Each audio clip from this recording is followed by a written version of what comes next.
Y vamos a tener en este último bloque a un amigo, Antonio Batemarco, colega, periodista. ¿Cómo andas, Antonio? ¿Cómo estás, Fabricio? Un gusto estar acá con vos. Bueno, ¿sos físico-culturista? No. Bueno, pero al gimnasio. Sí, hay que entrenar duro. Hay que ¿Qué querés, que hablemos de política o hablemos de pero fitness? Lo que vos quieras. Creo que está muy interrelacionado todo, ¿no? O debería estarlo. Sí, ¿no? El hombre del futuro tiene que estar bien intelectualmente, bien financieramente, bien físicamente y bien espiritualmente, ¿no? Queda fuera. Las cuatro patas de la mesa. Si no, queda fuera. Che, Antonio, ¿cómo ves la política nacional hoy? Y bueno, justamente empiezo por esto. Un sector que no está siendo visto por la política o visto por algunos, sí. La gestión de funciones, el mileísmo, es el de los jóvenes, por ejemplo, ¿no? Claro. Jóvenes que ya internalizaron, así como se lava los dientes una vez por día o varias veces por día, bueno, van al gimnasio. Se alimentan bien, se construyen financieramente. La política tradicional, ¿qué hacía? Bueno, iba a los barrios, trataba de hacer alguna actividad. Bueno, hoy en día se hace política en el gimnasio, sin saber que se hace política o sin decirlo. Los jóvenes, ¿no? Me parece que hay un sujeto al que le está hablando el gobierno de Milei, la gestión en funciones. Que no llegan otros sectores de la política. Y ese sector vota. Bueno, perdón, sí. no está mal lo que decís. O sea, hay una generación que es muy masiva. Por ahí algunos llaman nuevas masculinidades. Donde, qué sé yo, nosotros, ¿qué hacíamos el fin de semana? Llegaba a las 6 de la tarde, destapábamos el primer porrón. Y estábamos así hasta las 6 de la mañana. ¿O no? Nos tomábamos un vino, comíamos un asado, chupábamos, íbamos al... No, era el reviente la noche. Los más pibes no, se van a acostar temprano, no hay noche. Bueno, capaz que hace menos sexo también. Bueno, las estadísticas dicen eso y cada vez hay más personas solas, tanto hombres como mujeres. En este caso estamos hablando de los hombres, que son principalmente los que siguen a Milei. Las encuestas hablan de que los hombres y principalmente los varones jóvenes son más mileístas y los otros, las mujeres, son más progresistas o kirchneristas, ¿no? Bueno, tiene que ver, ¿no es cierto? Tiene que ver. Es muy agresivo Milei con las mujeres. Si vos te fijabas la campaña o el debate mismo, ¿qué decía Milei? No, estamos contra la Agenda 2030. Sí. ¿Qué decía Massa? Estamos con la Agenda 2030, pensión para madres solteras. No estaban bien marcados los dos modelos. Y vuelvo al tema de los varones jóvenes. Muchos jóvenes varones y hombres más adultos, solos. Los gimnasios, por ejemplo, que hablábamos, abren los domingos. Antes no abrían. Sí. Y hablando con varios personal trainers, le pregunto, ¿por qué? Y porque hay más gente sola. En vez de suicidarte o quedarte en tu casa, venís al gimnasio, generás dopamina natural y te sentís mejor. Bueno, también hay suicidios. También desde ya, pero Milei sabe canalizar el odio. Sí. Y el odio no solamente contra el sistema, o contra el sistema político, si uno quiere, sino el odio mismo contra la realidad. Hay gente que tiene mucho odio, mucha ira acumulada. Y le llega particularmente a ese sector. ¿Cómo se hace para competir contra eso? Si se quiere competir contra eso. Y tenés dos. Generar ira del otro lado, que algunos sectores más de la izquierda dicen eso, ¿no? Tenemos que radicalizarnos. No sé si llegar a una postura medio guerrillera como los 70, pero sí un discurso más revolucionario. O decir, bueno, vengo pacíficamente, vengo a construir. El tema es que no se sabe cómo hacerlo. La misma Cristina está hablando con Bregman, ¿no? Con Miriam Bregman. Quizás ya algo ahí, ese análisis. Che, esperá que a lo mejor la salida es bien por izquierda. Bueno, está subiendo mucho Miriam Bregman en cuanto a su imagen. Y por esto de las antípodas, ¿no? A ver, Milei llegó al poder, pero sigue siendo un antisistema que está en el poder. Sí. Eso muchos no lo entienden, ¿no? Sí, sigue siendo un antisistema pues que dice, bueno, es casta, pues tiene los mismos que no, claro. La gente no lo ve como casta. Más allá de Adorno y todo eso, ¿no? Y algo muy importante, no sé si sus funcionarios, ¿no? Que algunos dan la impresión que quieren quedarse atornillados ad eternum. Pero Milei da la impresión, o le genera a la gente la sensación de que no tiene nada que perder. No juega con red. Bueno, yo si me va mal me voy a mi casa. En cambio estamos acostumbrados acá en Santa Fe, no hace falta dar nombres, pero candidatos que se postulan a gobernador para después ir a diputados nacionales, candidatos que amagan con intendente para ir a concejales o se postulan el año que no renuevan. tenemos una política, quizás sea la lógica de la casta, que está acostumbrada a jugar con red siempre. Sí, reciclarse. Exactamente. Milei dice, juego sin red. Si me va mal, me voy a dar clases, charlas. No necesito de la política para vivir. Ahora, estos humores, ¿no? Te voy a decir, bueno, uno piensa, después de la experiencia Milei, bueno, qué sé yo, digo, por el racionalismo, por pensar en ciclos un poco más racionales. Después de Milei necesitamos a alguien de centro, que ordene de nuevo la realidad. Ahora, moderado. Alguien moderado, que sea, ¿no es cierto?, que vuelva a establecer el statu quo que nos permitía, no sé si prever demasiado, porque Argentina siempre fue imprevisible, pero estar un poco más cómodos. No, tiremos para la izquierda. ¿Puede haber esa opción? ¿Es viable un triunfo de la izquierda? Digo, con un acuerdo de Bregman, de Cristina, de la Cámpora, de sectores, no sé. Yo creo que la izquierda, todos los partidos políticos de la Argentina, pero la izquierda está muy atravesada por la Agenda 2030. Hoy cuando uno dice izquierda, y esto lo digo del mayor de los respetos, independientemente de las creencias personales de cada uno, pero hoy la izquierda, cuando decís izquierda decís pañuelo verde, decís lobby LGTB, no te digo ya la sexualidad de cada uno, sino lobby LGTB, pañuelo verde, eutanasia ahora, bueno, todos estos temas que siempre viene manejando últimamente la izquierda. Si fuera una izquierda más antigua, vos escuchabas a Santucho o cualquiera de los otros dirigentes de otra época, te hablaban de transformar la realidad, del proletariado, del obrero. Hoy la izquierda no habla de eso. No habla de clase. No habla de clase, habla de colectivos, habla de espacios. Una sociedad fragmentada. Claro, que también afecta en lo a la vertical, izquierda. aparte. Obviamente. Y además, ya de por sí, al ser de izquierda, o una izquierda más nítida, si vos sos de izquierda, sos revolucionario. O sea, no estás con este sistema.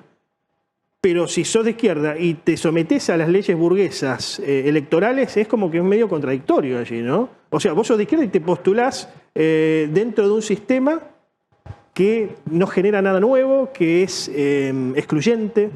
El trotskismo dejó de ser trosco. Claro, sí. ¿No? El trotskismo dejó de ser trosco o quizás dejó de tener estrategia. Porque antes había muchos trotskistas dentro del peronismo. Porque venían del trotskismo. Había mucha afinidad entre el peronismo y el Partido Obrero, por ejemplo. Claro. Un Partido Obrero que era un Partido Obrero más, ¿Por qué? más clásico. Porque la izquierda de antes entendía que tenía que estar con la masa. Hoy vos escuchás a la izquierda de hoy, parecen iluminados, en muchos casos, que van a esclarecer a las multitudes, ¿no? Pero a ver, se han vaciado todos los contenidos. Esto de la Agenda 2030 y de estas cuestiones también le ha pegado a la derecha. Sí, por supuesto. Hoy la derecha es una derecha progresista, digamos, ¿no? Macri hasta parece progresista. Macri y Rodríguez Larreta son progresistas. Esto obviamente le abre espacio a Milei, que dice, cuando le dicen facho, soy facho. Soy conservador. Estoy en contra del aborto. Estoy en contra de los lobbies sexuales. Es como una izquierda que está peleando la superestructura. Sin leer a Marx. Exactamente. Sin leer a Marx. O entendiéndolo mal, ¿no? Entendiéndolo mal. Entendiéndolo linealmente. Sí. Digamos, ¿no? Entendiéndolo linealmente. Ni mucho menos de Lenin, ¿no? Es muy complicado el momento para el país y para la política. A mí me encanta la política, a vos también te gusta la política. Pero creo que quizás si hay alguna alternativa es generando consensos mayores más allá de los partidos. Los cambios en la Argentina lo generaron espacios que iban más allá o que rompían con la forma originaria del partido. Irigoyenismo, peronismo, que se planteaban como movimientos. Me parece que el cambio debe venir por allí e incluir a varios, pero con una nueva idea de movimiento nacional. Me parece que hay más nacionalismo, ¿no? Claro, sí, que no está mal decir soy nacionalista. No, porque me parece que es el aspecto más débil de Milei en su discurso. Cuando él quiere presentar toda una serie de gamas que son más o menos nacionalistas, pero le falta el amor a la patria. Le falta patria. Es un nacionalismo sin patria. No, y además, con todo respeto a algunos amigos nacionalistas liberales, pero el nacionalismo no es liberal. Claro. O no debe ser liberal para la Argentina. Si vos me decís, bueno, Estados Unidos, yo qué sé, en algún otro lugar, pero en la Argentina y Latinoamérica, el nacionalismo económicamente tiene que intervenir en la economía.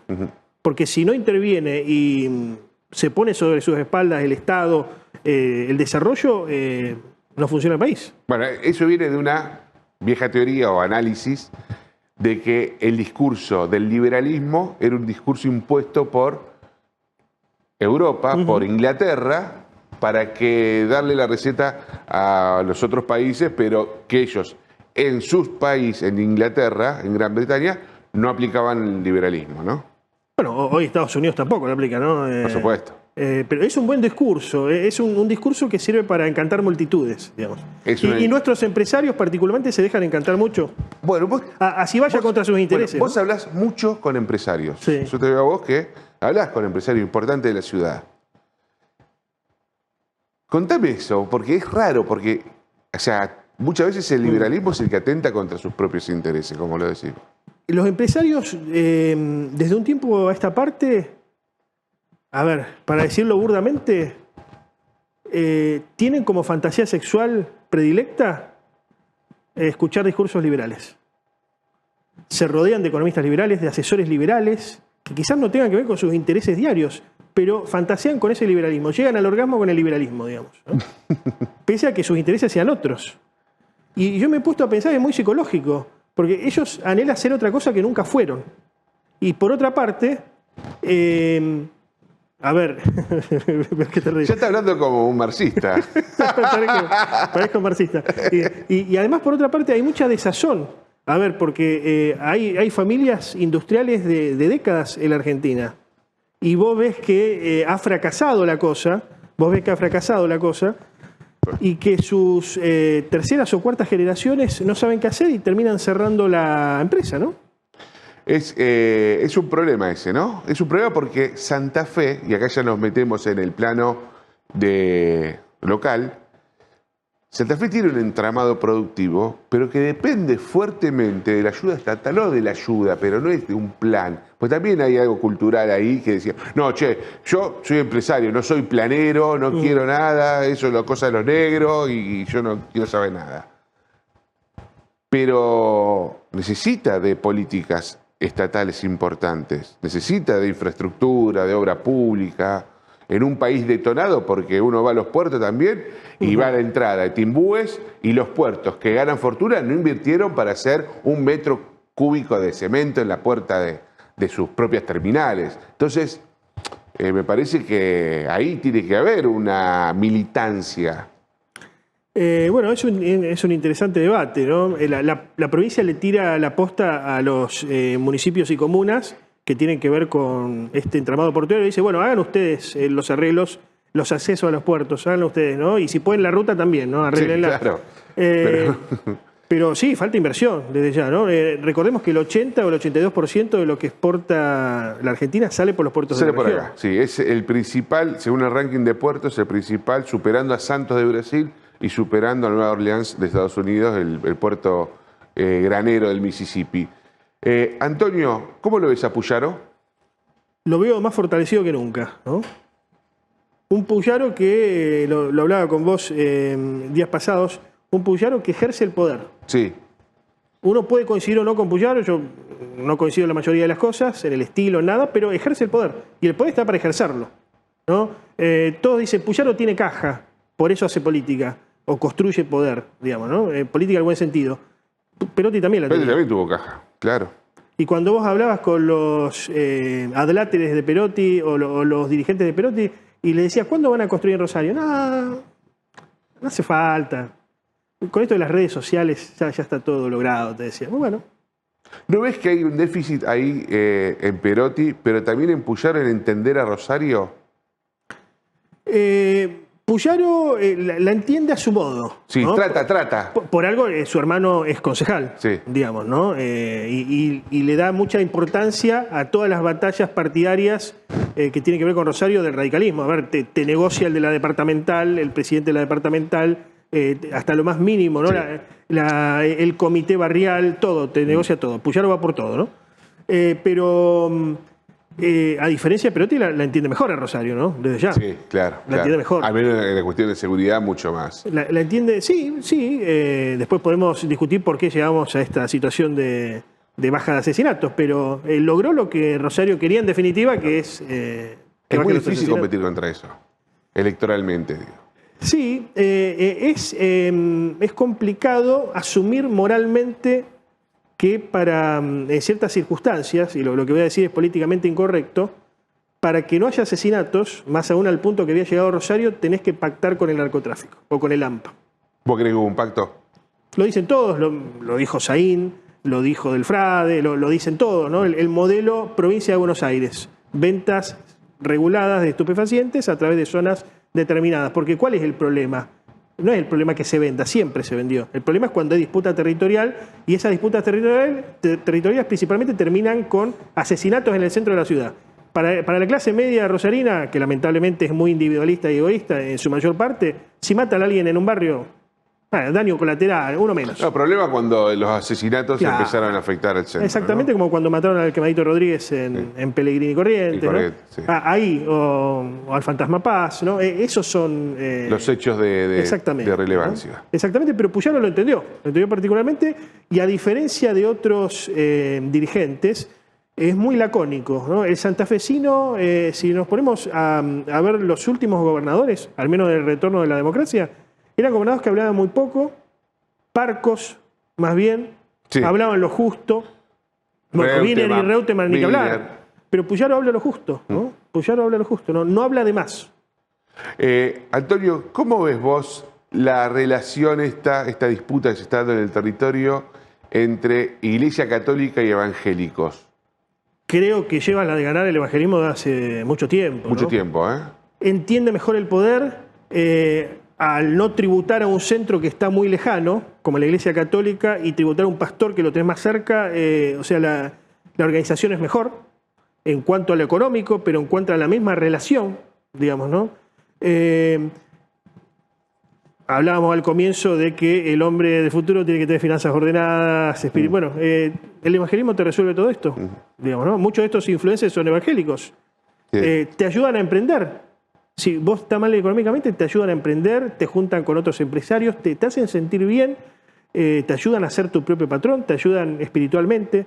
Han ganado lugares que antes eran del catolicismo. Claro. Pero yo creo que, es una opinión personal, y lo digo del mayor de los respetos, desde Francisco para acá, con esto de abrir y incorporar por incorporar, bueno, perdió el sentido, y en algunas cuestiones es casi ininteligible el catolicismo, ¿no? A ver, el evangelismo dice, estamos en contra del aborto.